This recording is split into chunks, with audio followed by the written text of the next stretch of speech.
Jeremiah chapter 1, verse 1. The words of Jeremiah, son of Hilkiah, one of the priests of Anathoth, in the territory of Benjamin. The word of the Lord came to him in the 13th year of the reign of Josiah, son of Ammon, king of Judah, and through the reign of Jehoiakim, son of Josiah, king of Judah, down to the 5th month of the 11th year of Zedekiah, son of Josiah, king of Judah, when the people of Jerusalem went into exile. Okay, this particular passage makes it very clear who the author is. The author is Jeremiah. It also tells us where the author is from and that he used to live in the land of Benjamin. Beyond that, it tells us the years that he was prophesying. Okay, so it starts out with Josiah, who was a very good king at the time, and then it continues through his sons. Now, Josiah was a good king, but his sons, not so much. And one after the other, he had, I think, sons and a grandson and all sorts of people in this list, and all of them were related to the original Josiah. Now, what happens is that all these kings, one after the other rule, and during this time period, Jeremiah is constantly giving out warnings to the people of Israel that God is going to punish them and they need to change. And by this time, the kingdom of Israel is done, is gone. The Assyrians have taken them away, and only Judah is left. And Jeremiah is telling them what's going to happen if they continue to sin. And he's telling them the future, what's going to happen if they continue to sin. And this is the story of all the different prophecies that Jeremiah has and the people's reaction to them. Verse 4. The word of the Lord came to me, saying, Before I formed you in the womb, I knew you. Before you were born, I had set you apart. I appointed you as a prophet to the nations. Ah, sovereign Lord, I said, I do not know how to speak. I am only a child. But the Lord said to me, Do not say I am only a child. You must go to everyone I send you and say whatever I command you. Do not be afraid of them, for I am with you, and I will rescue you, declares the Lord. Okay, so what he's talking about is God sends a message to Jeremiah. And the message is, Jeremiah, I have picked you. You, Jeremiah, are going to be my prophet. And I have picked you even before you were born. I've picked you. And this is true, that God can sometimes choose us for something. He has plans for us that are even beyond what we can understand. In this case, God has come to Jeremiah and says, This is my plan for you. You are going to be my prophet. And Jeremiah, very much akin to, Moses and many other leaders, comes up with the same thing they all do.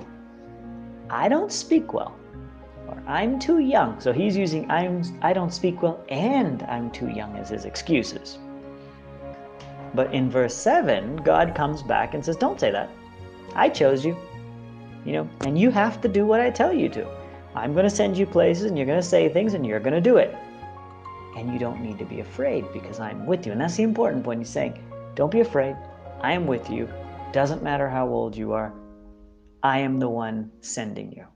So you have to go. And that's sometimes true in our lives. Sometimes God wants us to do something, even though we really don't feel we're ready. It doesn't matter because God has chosen us.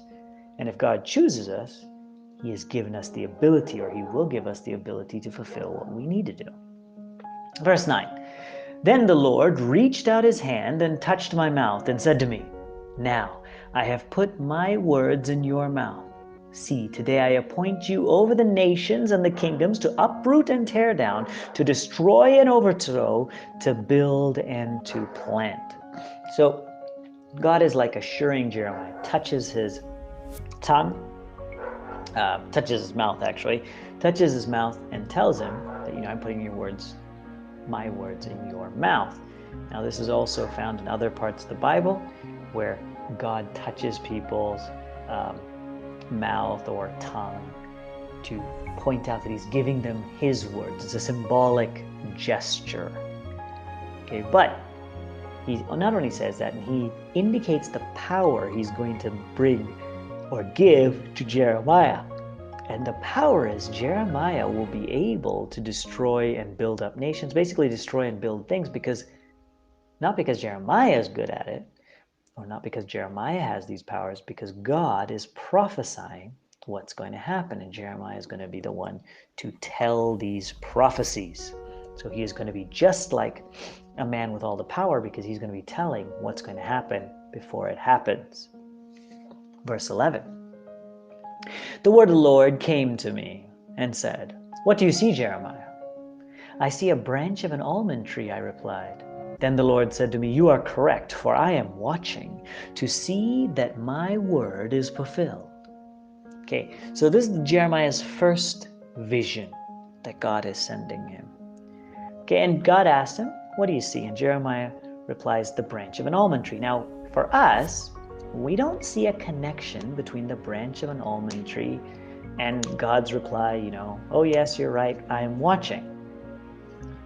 But there is a connection, because you see, in Hebrew, the word for almond and the word for watching sound almost exactly alike.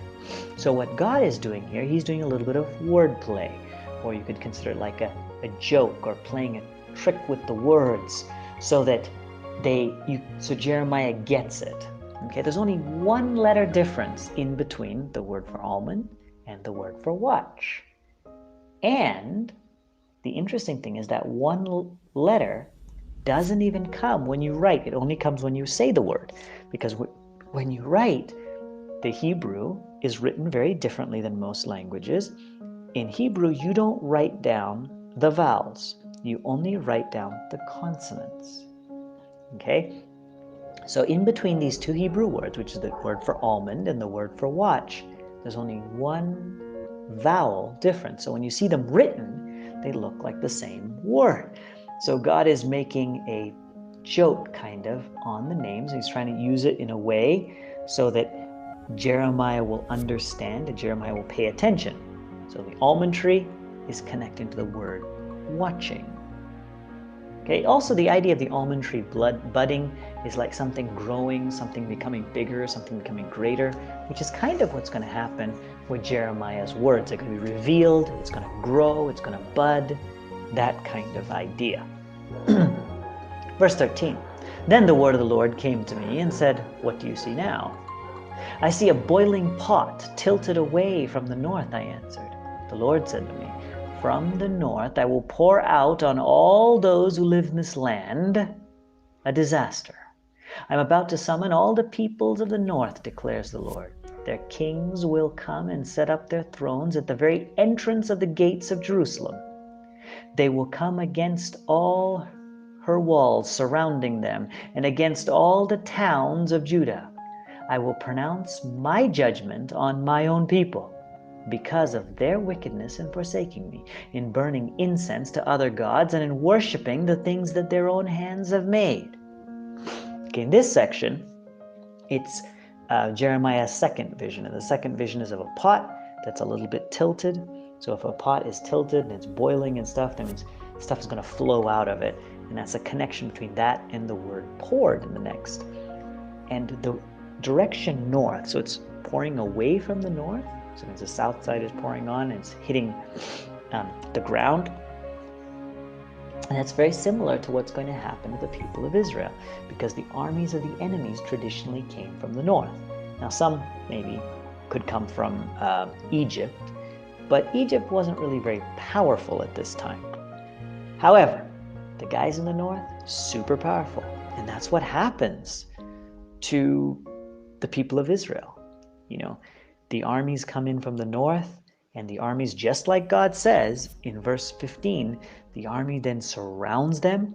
God is going to summon armies from the north. They all come, they surround Jerusalem, they attack Jerusalem, and they defeat Jerusalem, just like God said it would. And the reason is made clear. There's no guessing. There's no need to guess why God is angry. God is very clear why he's angry. The reason he is angry is because the people are worshiping other gods. And that's one thing he's always said, if you worship me, you'll stay in this land. He made that promise from the time of Moses onwards. He's been making that promise to his people. If you worship me, you'll live in this land. But when you stop worshiping me, I'm going to punish you. I'm going to kick you out of the land. And this is the story of it happening. And Jeremiah gets to foretell this.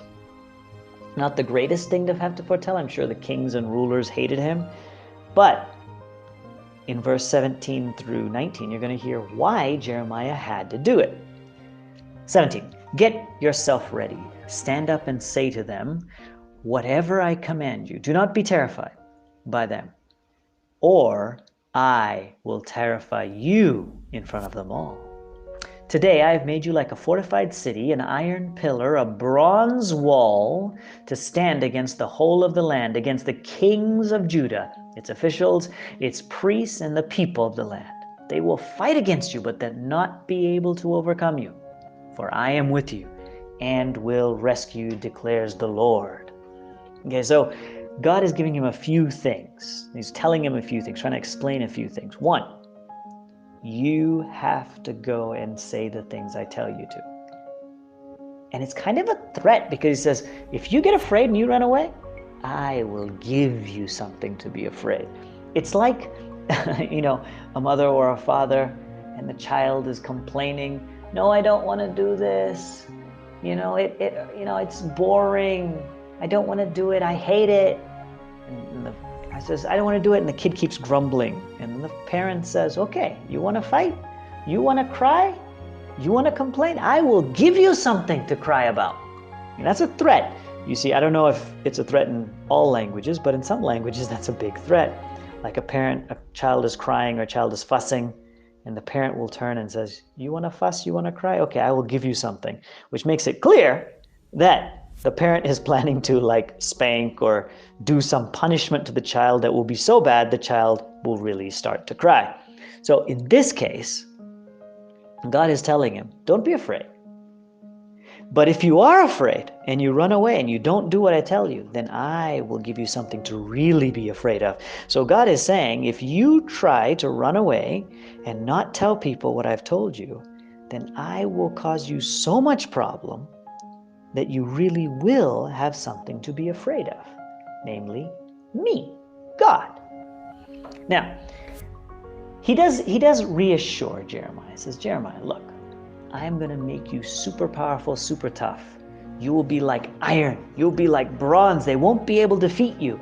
Even the king won't be able to defeat you. So God is pointing out, yes, Jeremiah, I want you to go say these things. Yes, people are not going to like them, but I am going to make you so strong, so tough, that even the king will not be able to defeat you. So he's trying to reassure Jeremiah. He threatens Jeremiah, says, if you don't do this, I'm going to make your life really bad. But if you do it, I am going to protect you. And that's how it ends, with Jeremiah understanding. He's already had 2 visions from God. God has chosen him, and God is telling him, you have to do this. If you don't, I'm going to punish you.